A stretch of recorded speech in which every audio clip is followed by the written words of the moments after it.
Harman Melville. Harman Melville का birth हुआ था 1819 में। इनकी डेथ हुई थी 1891 में। He was born on 1 August 1819 in New York. इनका बर्थ हुआ था 1 अगस्त 1819 को न्यूयॉर्क में, अमेरिका में। His father Allan Melville was an Scotch Irish who immigrant to New England. Immigrated. उनके जो फादर थे वो एलन मेलविले थे, जो इमिग्रेट हुए थे न्यू इंग्लैंड से। His mother Maria Gansevoort was a Dutch immigrant to New York. उनकी मदर का नाम था मारिया गैंग्सवुड, वो डच थी, न्यूयॉर्क पे इमिग्रेंट आई थी New York. He was the second of their 8 children. जो हरमन मेलविले थे वो उनके 8 बच्चों में सेकेंड थे, दूसरे नंबर पे थे। His father had to suffer great financial problems because he rented a costly house and purchased another house at Broadway with double rent. उनके जो फादर थे उन्हें बहुत बड़ा फाइनेंशियल प्रॉब्लम आई थी, यानी कि गरीबी आ गई थी बहुत ज़्यादा। बिकॉज ही रेंटेड, क्योंकि उन्होंने बहुत महंगा हाउस रेंट पे दिया था और अनदर हाउस की जगह दूसरा हाउस खरीदा था एट ब्रॉडवे पे, यानी कि काफ़ी एक्सपेंसिव वाला हाउस खरीदा था डबल रेंट पे। व्हेन ही वॉज 11, जब वो 11 साल के थे। हरमन मेलविले उस टाइम 11 साल के थे। His mother suffered from depression. उनकी जो मदर थी वो डिप्रेशन में थी, टेंशन हो गई थी ना, वो बीमार रहने लगी थी, डिप्रेशन में थी। His elder brother Thomas Melville was sent to jail. उनके जो बड़े भाई थे हरमन मेलविले के, उन्हें जेल भेजा गया था ऑन 10 अगस्त 1826, 10 अगस्त 1826 को। He was sent to Peter Gansevoort in Albany. उन्हें यहाँ पे पीटर कैंसवर्थ एल्बनी में है, वहाँ पे भेज दिया गया था। अमंग हिज ब्रदर्स, उनके भाइयों में, he was considered inferior talent. उन्हें माना जाता था सबसे घटिया टैलेंट वाला, अच्छा बच्चा, टैलेंटेड बच्चा नहीं माना जाता था इनको। He did well in commerce, commerce में बहुत अच्छे थे। And got first prize in ciphering books, ciphering books में इन्हें फर्स्ट प्राइज मिला था। His father received a heavy loss in business, business में इनके फादर को बहुत नुकसान हो गया था। He had to borrow money from his relatives, उन्हें अपने रिश्तेदारों से पैसे लेने पड़े। इन जनवरी 1832, जनवरी 1832 में, ही बिकेम अ मैनियक, वो एक मैनियक बन गए। मैनियक होता है एक बुरे बिहेव वाला आदमी। Herman was appointed as a clerk in New York. New York में हरमन को क्लर्क के तौर पे काम मिला स्टेट बैंक में। इन द स्प्रिंग ऑफ 1835, 1835 के स्प्रिंग में, बसंत ऋतु में, ही लेफ्ट द जॉब, इन्होंने जॉब छोड़ दी। And served in a school in Pittsfield, और पिट्सफील्ड के स्कूल में इन्होंने सेवा की, मतलब काम किया। His family was suffering financial hardships. इनकी जो फैमिली थी वो फाइनेंशियल हार्डशिप से गुजर रही थी,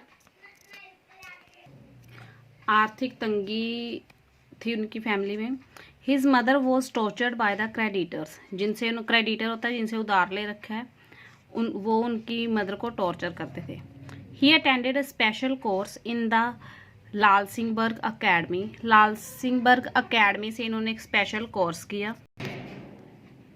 and wrote many articles for the Lansingburgh Advertiser, और लालसिंगबर्ग के एडवर्टाइजर के लिए बहुत सारे आर्टिकल्स लिखे। And democratic press, democratic press के लिए भी इन्होंने आर्टिकल लिखे। Under the title fragment from a writing desk, इस टाइटल से लिखे थे। इनके जो आर्टिकल्स थे उनका नाम था fragments from a writing desk.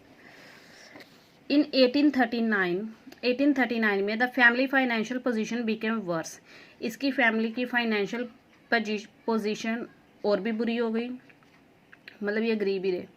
On his request, इनकी रिक्वेस्ट पे, हरमन की रिक्वेस्ट पे, Peter Gansevoort, his maternal uncle, Peter Gansevoort जो कि इसके मैटरनल अंकल यानी कि मामा थे, इंक्लूडेड हिम, उन्होंने इसे शामिल कर लिया in the crew of a merchant ship, merchant ship के क्रू पे, यानी कि जो शिप होता है, जहाज होता है, समुद्री जहाज, उसमें। उसके क्रू में। ड्यूरिंग द वॉयज, यात्रा के दौरान जब वो समुद्री जहाज पे गए, ही फेल्ट दैट, इन्होंने फील किया कि seller past a hard life, कि जो सेलर होते हैं, नाविक होते हैं जहाज चलाने वाले, वो बहुत मुश्किल ज़िंदगी गुजारते हैं। He felt himself alone and isolated, इन्होंने खुद को बहुत ही अकेला पाया। He found that Liverpool was a grand port, इन्होंने पाया कि इन्हें पता चला कि लिवरपूल बहुत बड़ा पोर्ट है, बंदरगाह है, which was full of slum and unemployed person, और यहाँ पे बहुत सारे स्लम है, गंदी बस्तियाँ हैं और बेरोजगार लोग हैं। All the scenes and pitiable sites depressed him, ये सारे सीन देखे वो डिप्रेस्ड हो गए थे, इन्हें बड़ी टेंशन हुई, निराश हुए ये। ही डाइड इन 1891 में इनकी डेथ हो गई थी। He wrote a novel Moby Dick, Moby Dick नाम से इन्होंने एक नॉवल लिखा था, इनका बहुत फेमस नॉवल था ये Moby Dick. On the base of his experiences, अपने एक्सपीरियंस, इनके अनुभवों के आधार पर लिखा था, जो भी इनके अनुभव थे।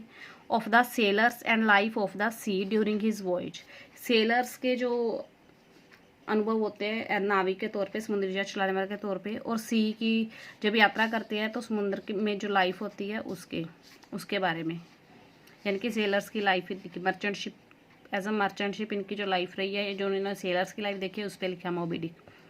During the last years life of his life, उनकी लाइफ के जो लास्ट ईयर्स थे उनके दौरान, ही सफर्ड फ्रॉम गाउट, इन्हें गाउट हो गया था। गाउट एक बीमारी होती है, गठिया बोलते हैं उसको हिंदी में, जोड़ों में दर्द वगैरह की बीमारी होती है।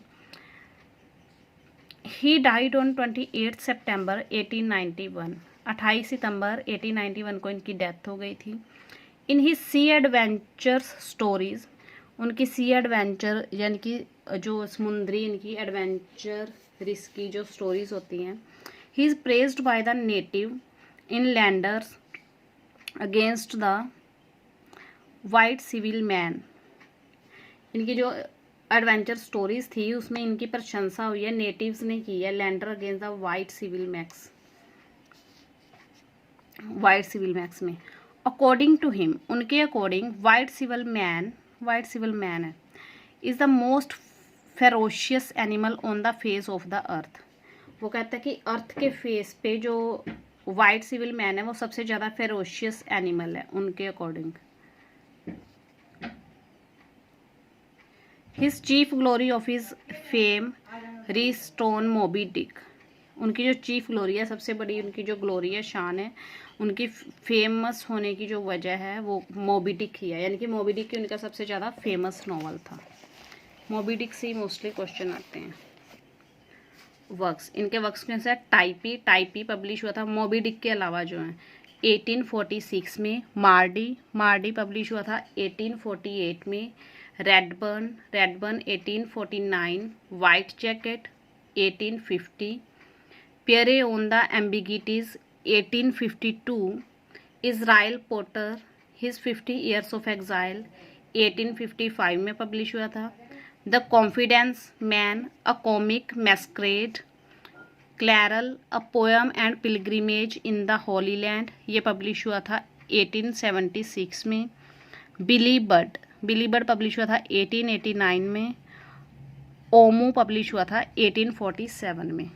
ये इनके वर्क्स हैं और इन सब में जो मोस्ट इम्पोर्टेंट है वो मोबी डिक ही है।